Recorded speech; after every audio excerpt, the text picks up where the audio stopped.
قد كفاني علم ربي من سؤالي واختياري.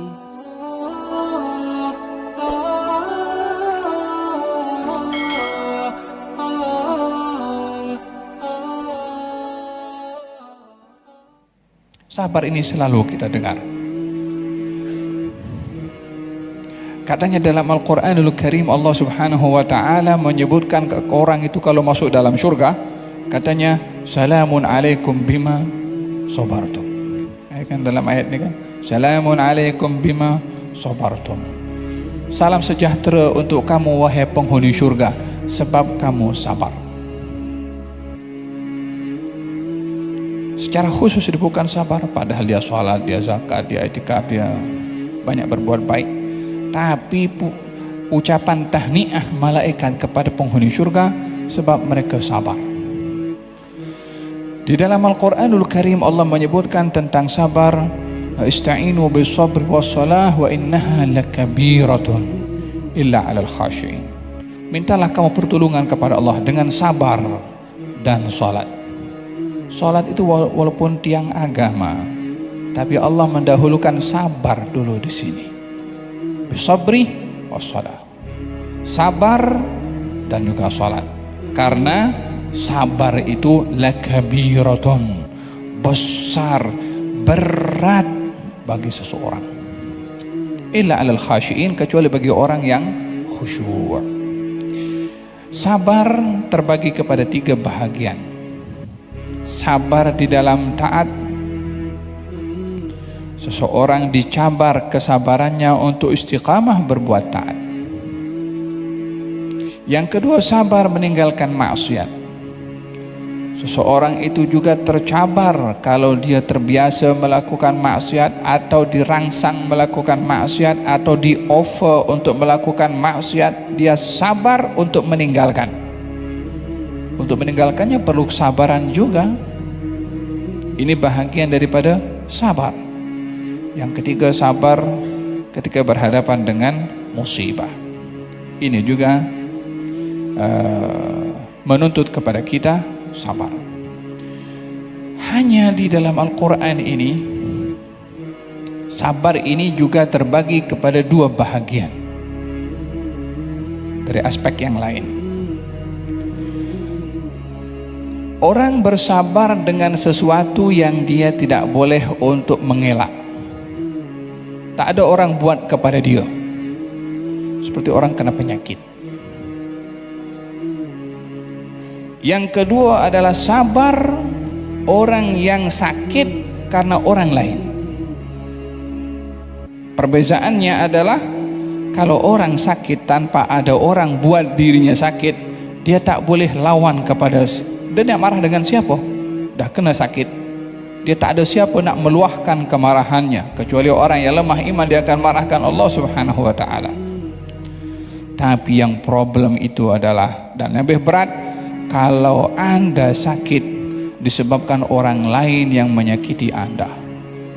Ini lebih mencabar karena Anda boleh lawan kepada orang itu. Anda mampu untuk mengekspresikan emosi Anda kepada orang itu. Antara Anda meluahkan emosi kepada orang yang bikin sakit kepada Anda, atau Anda bersabar mengawal emosi. Kalau Anda luahkan emosi, tidak bersabar. Kalau Anda kawal emosi, Anda sabar. Yang kedua ini yang lebih sukar berbandingkan kepada yang pertama. Yang pertama, dia kena sakit, kena musibah, dia jatuh ke walayyadubillah, atau tertimpa sesuatu ke kepalanya luka ke, sakit, tapi dia tak akan nak marahkan dengan tiang yang jatuh tu. Dia tak boleh nak luahkan kemarahan, walaupun kadang-kadang dia marah, tiang tu dia hentam juga dia. Tapi tak ada makna. Tapi kalau orang lain yang bikin Anda sakit, yang kedua ini lebih mencabar. Melihat dalam Al-Quranul Karim, Allah Subhanahu wa ta'ala menceritakan tentang sabar pada zat. Sabar itu pada dirinya atau datang daripada orang lain yang dia boleh membalas. Katanya di dalam Al-Quranul Karim Allah Subhanahu wa ta'ala berfirman, wasbir ala ma asabak inna dhalika min azmil umur. Sabarlah kamu atas musibah yang menimpa kamu, yakni musibah yang kamu tak boleh nak kawal, tak boleh nak kontrol, datang begitu, jatuh ke, apa-apa jadi ke. Wasbir ala ma asabak, sabarlah atas apa musibah yang menimpa kamu, karena sabar yang sedemikian itu min azmil umur, yakni daripada sesuatu yang azam, yakni yang baik, sangat kuat bagi seseorang bersabar ketika ditimpa musibah. Pada sabar yang kedua, yaitu sabar karena orang lain menyakiti kita. Katanya walaman sabara wa ghafara inna dzalika lamin azmil umur. Orang yang bersabar dan memaafkan, yang demikian itu pasti daripada perbuatan azmil umur. Perbezaan ayat yang pertama dan yang kedua itu lebih kuat, yang kedua lebih pasti, yang kedua lebih tinggi. Apa sebabnya? Karena cabaran yang kedua lebih daripada yang pertama. Untuk kita sampai kepada yang kedua tadi, ketika berhadapan dengan orang yang menyakiti kita dan kita mampu melawan, itu adalah cabarannya ada 3. Yang pertama, tahan emosi. Yang kedua, memaafkan kepada orang yang kita marah kepada dia, bukan balas. Yang ketiga, kita berbuat ihsan kepada orang yang menyakiti kita. Untuk sampai kepada yang kedua nih, yang Allah lamin azmi, dipastikan pasti. Kalau yang pertama, orang kena musibah sabar, katanya inna dzalika min, yang demikian itu yang sabar karena musibah dia tak boleh balas, karena musibah tak ada orang buat kepadanya, maka itu bahagian daripada azmil min, sebahagian daripada azmil umur. Tapi yang kedua, orang yang dia sabar dan memaafkan kepada orang yang menyakiti kepadanya, inna dzalika lamin, adalah pasti, dia pasti dapat daripada azmil umur. Beza antara pertama dengan yang kedua, karena cabaran pertama dan kedua juga beza. As-sawabu ala qadri an-nusab, balasan dari Allah itu bergantung kepada dugaan dan cabaran yang kita lalui. Fahimtum? Walihada dalam hadis ada diceritakan, katanya Sayyidina Abu Bakar Siddiq radhiyallahu anhu warḍah mendengar kalau ada seorang bernama Mistah menyakiti keluarga Sayyidina Abu Bakar, menuduh kepada Siti Aisyah bahwasanya Siti Aisyah ada hubungan sulit dengan Safwan ibnul Mu'attal, seperti mana Allah kisahkan dalam Al-Quran. Yang dibebaskan oleh Allah Siti Aisyah daripada tuduhan tersebut, dan ini adalah bahagian daripada kemuliaan yang diberikan oleh Allah kepada Siti Aisyah. Yang membela Siti Aisyah adalah Allah. Satu hal yang luar biasa, kalau orang dibela oleh Allah, ada 10 ayat turun semata-mata untuk membersihkan nama baik Siti Aisyah. Salah seorang yang tergelincir menuduh namanya Mistah. Mistah ini yang bagi nafkah kepada dia adalah Sayyidina Abu Bakar. Ayah kepada orang yang dituduh oleh Mistah akan kehormatannya, dia juga yang bagi makan kepada orang yang menuduh tuh. Kira-kira kalau orang buat macam tu kan, awak makan minumnya aku bagi, awak punya balasan kepada aku macam ni kah? Dituduh bukan macam-macam, dituduh marwahnya. Wah, ini dituduh istrinya Rasulullah, putri kesayangan Sayyidina Abu Bakar Siddiq. Maka Sayyidina Abu Bakar mengatakan, demi Allah saya tak akan bagi lagi kepada dia. Saya tak akan bagi lagi kepada dia. Kata siapa? Kata Sayyidina Abu Bakar Siddiq.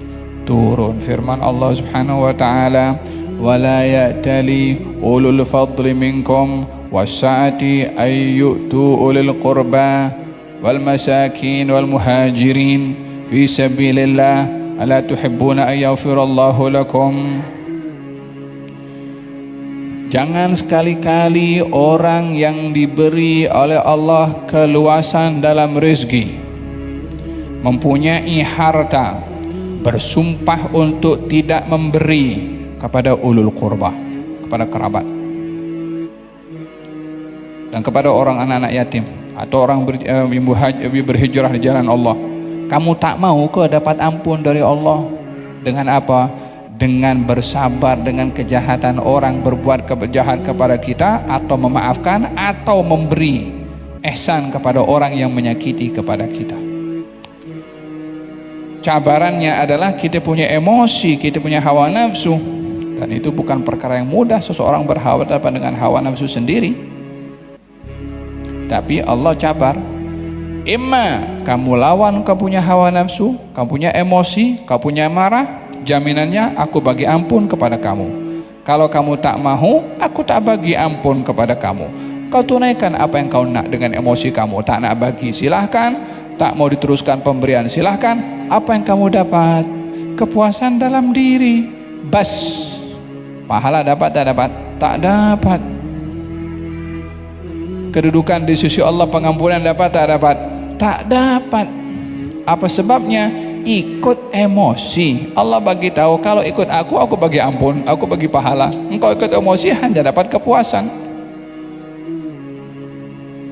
Manusia dicabar antara apa yang Allah offer dengan apa yang telah dikehendaki oleh hawa nafsu dan emosinya. Oleh sebab itu, di dalam Al-Quranul Karim, seseorang itu kalau dalam keadaan marah dengan orang lain, ada 3 tahap yang mesti dilakukan. Yang pertama, kawal emosi. Wal kadhimina al-ghaidha. Wal kadhimina al-ghaidha. Apa itu dalam Al-Quran? Wasari'u ila maghfiratin min rabbikum wa jannatin arduha as-samawati wal ard u'iddat lil muttaqin alladzina yunfiquna fis sarra'i wad dharra'i wal kadhimina al-ghaidha wal 'afina 'anil nas wallahu yuhibbul muhsinin. Ini definisi orang yang bertakwa, katanya. Bersegeralah kamu untuk meraih surga yang luasnya seluas langit dan bumi, disediakan oleh Allah untuk orang yang bertakwa. Siapa dia? Yang berinfak dalam keadaan senang dan susah. Yang kedua, menahan marah. Yang ketiga, memaafkan orang yang bersalah. Yang keempat, memberi ihsan kepada orang, hatta kepada orang yang bersalah. Itu termasuk daripada golongan orang-orang yang bertakwa. Oleh sebab itu, ketika sedang emosi dengan orang, perhatikan 3 perkara. Yang pertama, kawal emosi atau tahan. Yang kedua, maafkan. Yang ketiga, berbuatlah ihsan. Habib, orang dah buat jahat kepada kita, layak apa dia dapat ihsan? Ya kan, mungkin orang pun nak cakap macam tu. Coba kita tengok kepada diri kita. Berapa banyak kita ini ingkar dengan Allah Subhanahu wa taala? Berapa banyak maksiat kita lakukan? Berapa banyak dosa kita lakukan? Adakah Allah marah kepada kita? Adakah Allah terus ambil dan Allah hukum kita langsung? Kalau kita banyak berbuat dosa kepada Allah, Allah beri ruang kepada kita. Dengan taubat Allah ampunkan. Sebanyak mana dosa kita lakukan, kalau sungguh-sungguh orang bertaubat Allah ampunkan. Lalu sifat yang ada pada Allah mengampunkan itu, kalau kita tidak meniru, kita meniru siapa? Tidak bolehkah Allah Subhanahu wa taala menghukum kepada kita dengan maksiat yang kita lakukan, seperti mana kita ingin menghukum kepada orang berbuat jahat kepada kita? Coba bayangkan maksiat orang itu kepada kita dengan maksiat kita dengan Allah Subhanahu wa taala. Kalau kita akan menghukum kepada orang itu, bukankah kita layak juga dihukum oleh Allah atas maksiat yang kita lakukan kepada Allah Subhanahu wa taala? tapi itu tidak dilakukan oleh Allah Subhanahu wa taala. Dibuka ruang untuk bertaubat, untuk kembali. Macam itulah untuk kita menyikapi kepada orang yang bersalah, meniru Allah dalam sikapnya terhadap hambanya. Hati-hati daripada suara iblis bisik telinga kita, awak bukan Tuhan, awak bukan Allah, ada apa nak meniru Allah Subhanahu wa taala? Kacau. Faham tu? Memang saya bukan Tuhan, memang manusia bukan Tuhan, tapi manusia diperintahkan untuk meniru sifat Tuhan. Diperintahkan untuk meniru sifat maafnya Allah, sifat rahmatnya Allah, ya. Kita diperintahkan untuk meniru pada sifat-sifat mulia Allah Subhanahu wa taala.